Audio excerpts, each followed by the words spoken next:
लक्ष्मीनाशमारम्भां नाथयामुनिमध्यमाम् अस्मदाचार्यपर्यन्तां वन्दे गुरुपरम्पराम्।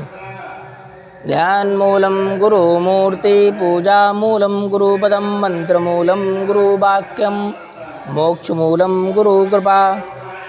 गुरुर्ब्रह्मा गुरुर्विष्णु गुरुर्देवो महेश्वरा गुरु साक्षात् परब्रह्म तस्मै श्री गुरुवे नमः। श्रीमन्नारायण नारायण नारायण भजमन्नारायण नारायण नारायण श्रीमन्नारायण नारायण नारायण। लक्ष्मी नारायण भगवान की जय। वृंदावन बिहारी लाल की जय। कार्तिक मास महात्मा की जय। तो आज हम लोग जो हैं 10वें अध्याय का वर्णन करते हैं एवं पठन पाठन करते हैं। तो कार्तिक मास के 10वें अध्याय का महात्मा कुछ इस प्रकार से है कि सूत जी ने कहा कि हे ऋषियों, राजा पृथु नारद जी के मुख से कार्तिक मास के महात्म को सुनकर बड़ा प्रसन्न हुए। उसने नारद जी से कहा कि हे देवर्षि, अब आप मुझे हरिप्रिया तुलसी जी की महिमा बतलाएं। तब नारद जी ने कहा कि हे राजन, तुलसी के महात्म से संबंधित एक दृष्टांत है, उसका आप श्रवण करें। हे राजन, पूर्व काल में सहस्त्रादि पर्वतमाला में करवीर नामक स्थान पर सोमदत्त नामक एक ब्राह्मण रहता था। वह श्री विष्णु का परम भक्त था और सदैव ओम नमो भगवते वासुदेवाय मंत्र का जाप किया करता था। एक समय जब रात्रि का एक पहर शेष बचा था, तब वह पूजन सामग्री की थाल लेकर श्री विष्णु के मंदिर में गया। वह कुछ दूर तक ही गया था कि उसने सामने से आती हुई एक राक्षसी दिखाई दी। वह बड़ी भयावनी थी और उसकी दिशा विचित्र थी।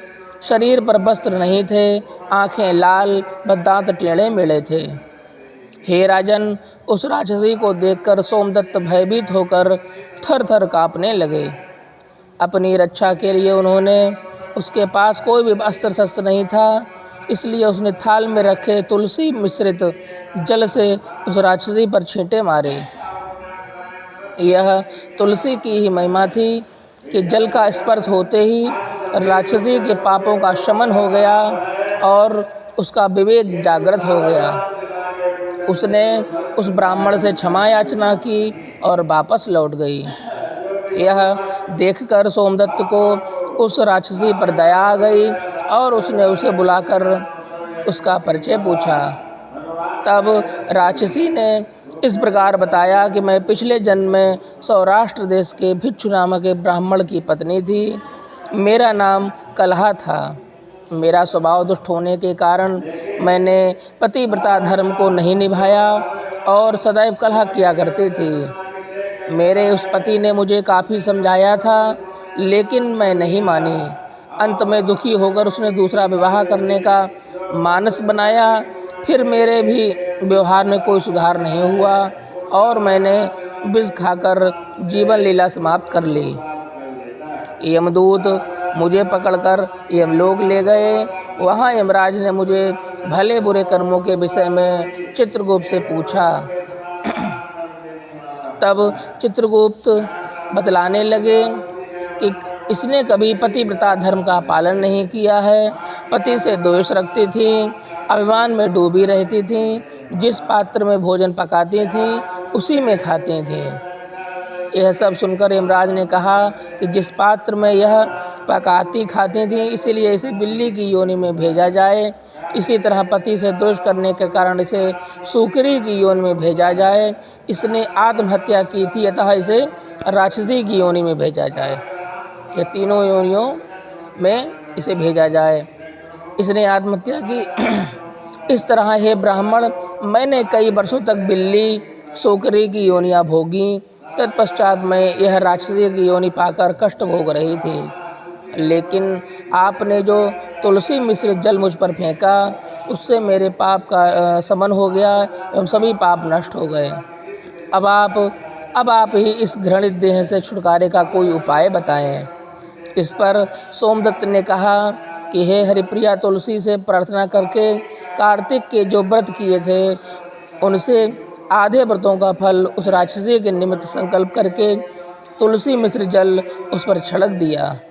उस जल के प्रभाव से वह राक्षसी सुंदर स्त्री के रूप में परिवर्तित हो गई और हाथ जोड़कर प्रसन्न होकर बोली कि हे विप्रदेव, आपने राक्षस योनि से मुझे मुक्त कर दिया है, अब आप धन्य हैं। तभी वहाँ भगवान विष्णु के पार्षद आ गए और दिव्य रथ पर बैठाकर उसे वैकुंठ धाम को ले गए। यह तुलसी की ही महिमा है। इसी के साथ 10वें अध्याय का महात्म जो है वो यहीं पर समाप्त होता है। आगे हम जो कल एकादशी तिथि को 11वें अध्याय का पठन पाठन करेंगे। तो कहते हैं कि इसमें सीख ये मिलती है कि आत्महत्या करना भी एक तरह का अपराध है। यहाँ से जाने के बाद भी, इस धराधाम से जाने के बाद भी हमको जो है नरक योनि ही या राक्षसी योनि ही मिलती है। वैकुंठ वास या स्वर्गवास हमको नहीं होता है। तो कहते आत्महत्या कर लेते हैं लेकिन नहीं करना चाहिए। बोलो एकादशी कार्तिक मास महात्म की जय। लक्ष्मी नारायण भगवान की जय। वृंदावन बिहारी लाल की जय।